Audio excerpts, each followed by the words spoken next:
तो आज का हमारा टॉपिक है, आज हम डिस्कस करेंगे मायोपिया बायोपिया यानी कि विजुअल डिफेक्ट्स क्या होता है। मतलब जैसे ना कभी कभी ऐसा होता है कि हम, जैसे मैं ही चश्मा लगा रखा है मैंने, तो थोड़ा अगर हमें आसपास का ना दिखाई दे ठीक से, तो वो बीमारियां कैसे कैसे हमें पता चलेंगी कि उस बीमारी को क्या कहते हैं। जब पास का नहीं दिखाई देता, जब दूर का नहीं दिखाई देता, तो उस बीमारी को क्या कहते हैं और होता क्या है असल में आंख के अंदर जो हमें नहीं दिखाई दे रहा पास का या दूर का, ठीक है, वो देखेंगे।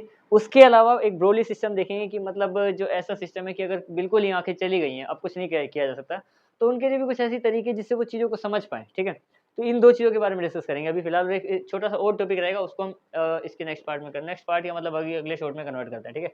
तो देखो सबसे पहले क्या करेंगे, मायोपिया एक बीमारी का नाम है, वो होती क्या है पहले उसके बारे में देखते हैं और मतलब आँखों के हिसाब से कैसे, यहाँ पे मैं डायग्राम बना के समझाऊँगा तुम्हें, ठीक है।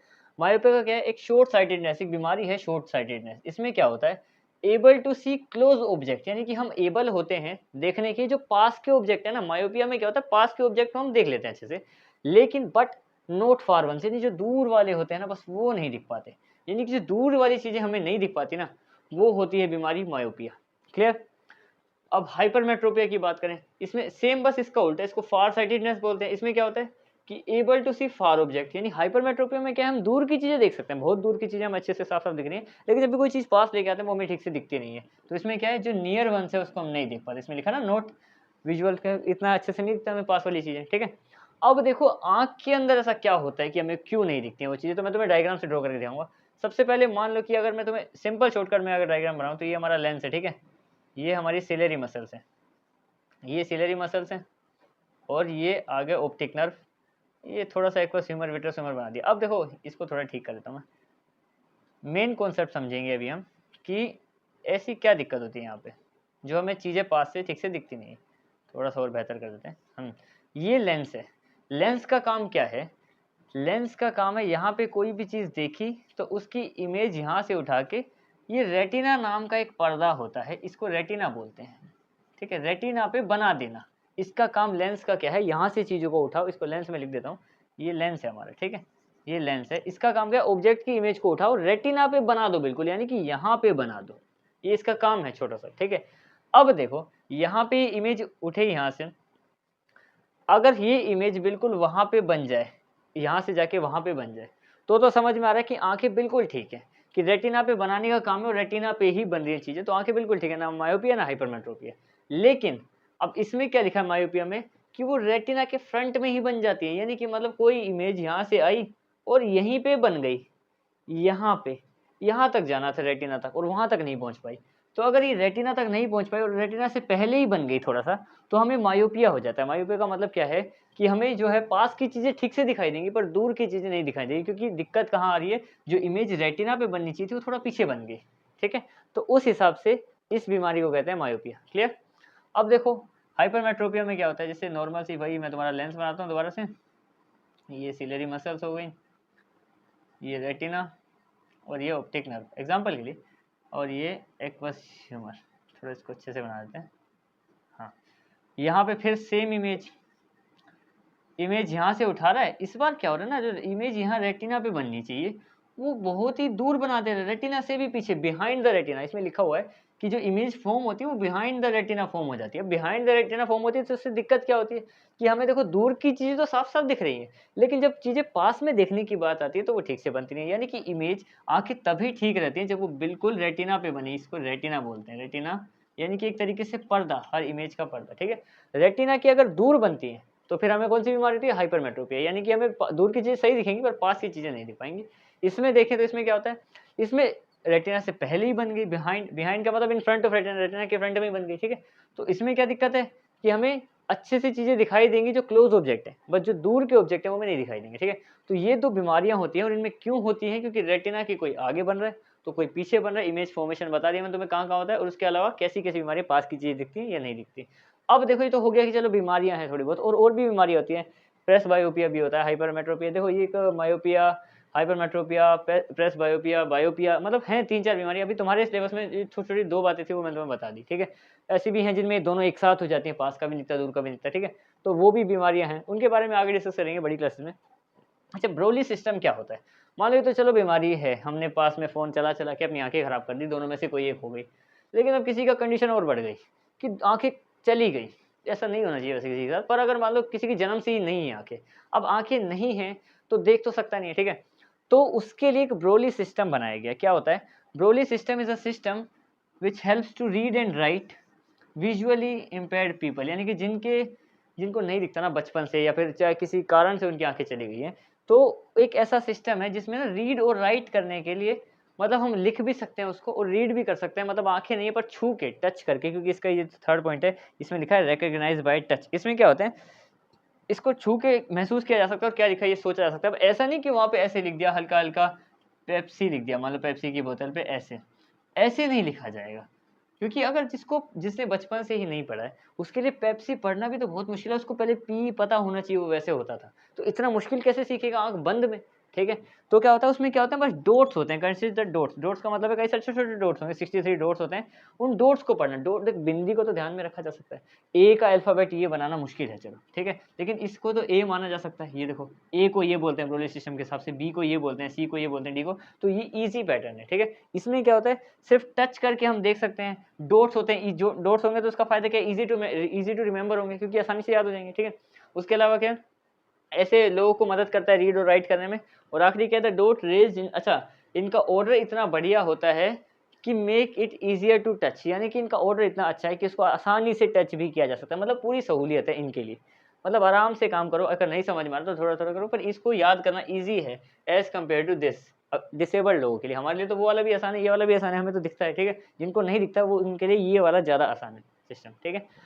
अब देखो ये भी तुम्हें समझ में आ गया होगा। अब एक टॉपिक और रह गया है, बस उस पर और बात करते हैं कि मतलब दो इमेज, जैसे कि दो मिरर हैं, ठीक है, उनके बीच में एक ऑब्जेक्ट रखें तो इमेज कैसे कैलकुलेट करें कि कितने एंगल पे कितनी इमेज होगी। बस वो छोटा सा टॉपिक और रह गया, उसके बाद तुम्हारे कंप्लीट पूरा चैप्टर हो जाएगा, ठीक है। अब आगे बढ़ते हैं। तो अब हम आते हैं इस चैप्टर के आखिरी टॉपिक पे। इसमें क्या बोला है कि calculate the number of images formed an object, जब एक ऑब्जेक्ट जो है वो प्लेस है बिटवीन टू मिरर्स, मतलब दोनों मिरर प्लेन है। ज़्यादा कंफ्यूज होने वाली बात नहीं है कि अगर मान लो दो मिरर रखे हुए हैं, फॉर एग्जांपल ये एक शीशा है, ठीक है, और ये एक और शीशा रखा हुआ है, ठीक है, ये मान लो दो प्लेन मिरर है, हमारे प्लेन मिरर लिख रहा हूँ मैं यहाँ पे, ठीक है।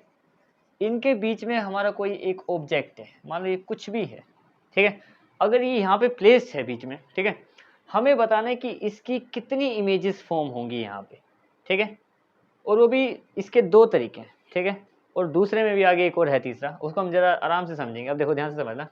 सबसे पहली बात तो अगर इफ हमारा थीटा बाय 360 नहीं 360 by theta 360 degree by theta, अगर ये आ जाए हमारा इवन नंबर, इवन, इसको मैं न्यूमेरिकल करके भी दिखाऊंगा अभी, ठीक है। अगर ये आ जाए हमारा इवन नंबर तो हम क्या करते हैं, इसको 360 माइनस थीटा जो भी आया होता है उसमें -1 कर देते हैं, क्लियर।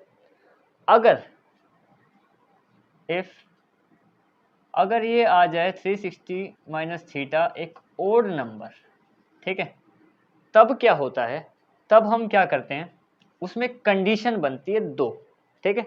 अगर एक है मान लो सिमिट्रिकल सिमिट्रिकल इमेज है और एक है असिमिट्रिकल असिमिट्रिकल सिमिट्रिकल वाले में भी हम क्या करेंगे, 360 माइनस थीटा को 1 से माइनस कर देंगे, हाँ ठीक है।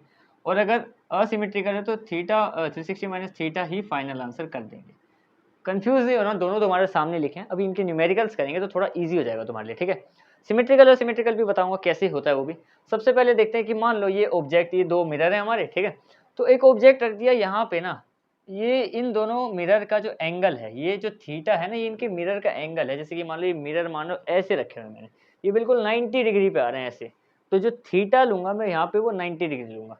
ये जो थीटा है किसका बता रहा है हमें, मिरर की क्लोजनेस या मिरर का जो एंगल है ना वो बता रहा है, ठीक है। तो अब मान लेते हैं कि यहाँ पे ना ये जो है थीटा, ये कितने पे रखा हुआ है, ये मान लेते हैं हम लोग 60 पे है, ठीक है, इनके बीच का एंगल दे दिया 60। अब हमें बताना है कि इस चीज की कितनी इमेज बनेगी अंदर, ठीक है, कितनी इमेज बनेगी। तो इवन वाले से इसका आंसर निकालते हैं। सबसे पहले देखो ये 360 बाय 60, क्योंकि एंगल कितना दे रखा है 60 डिग्री, इससे इसको काट देंगे, कितना आंसर आ गया 6, यानी कि 6 क्या है, इवन नंबर है। अब इवन नंबर होता है तो क्या करते हैं हम लोग, 1 माइनस कर देते हैं। तो हमारे जो ये थीटा 360 बाय थीटा क्या आया था, 6 आया था ना, तो 6 - 1 कर देंगे तो 5 इमेजेस फॉर्म होंगी इसके अंदर, क्लियर। इसके अंदर 5 इमेज दिखेगी जहाँ पे यही चीज़ 5 बार दिख रही होगी, यहाँ यहाँ। ऐसे कंफ्यूज नहीं हो ना कि यहाँ पे कैसे दिखती है 5 इमेज जबकि शीशे की 2 ही हैं। अगर तुम 60 और क्लोज लेके आओगे ना तो ये शीशा दूसरे में 2-2 बार दिखने लग जाएगा, 3-3 बार दिखने लग जाएगा जितना क्लोज करेंगे, इसलिए वो कई सारी बार दिखेगा आपस में, ठीक है। तो ये तो हो गया कि जब E1 आया, E1 में क्या करते हैं 360/θ 1 से माइनस कर देते हैं, तो पता चल गया कि 5 इमेज बनेगी, ठीक है।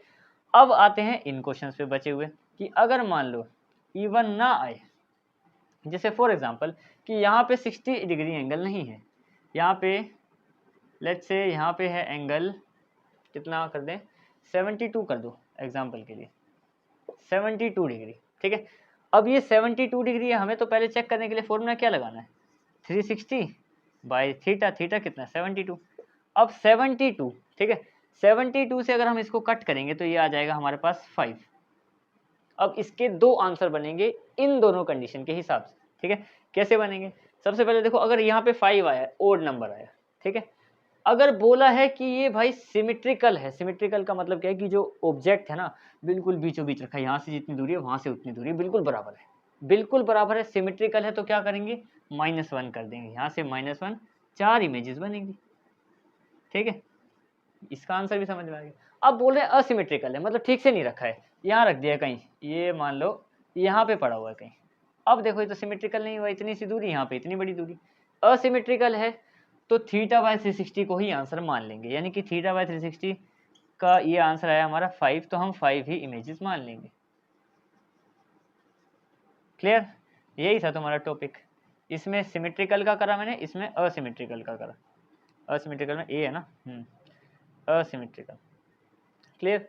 देखो इसमें क्या क्या समझाया मैंने तुम्हें कि अगर मिरर के बीच में ऑब्जेक्ट रखा है, सिमेट्रिकल है, असिमेट्रिकल है, E1 आता है, देखो E1 आता है तो 1 से माइनस, ओड में सिमेट्रिकल आता है तो भी 1 से माइनस, ओड में असिमेट्रिकल आता है तभी वही जो आंसर है उसी को मान के चलना पड़ता है।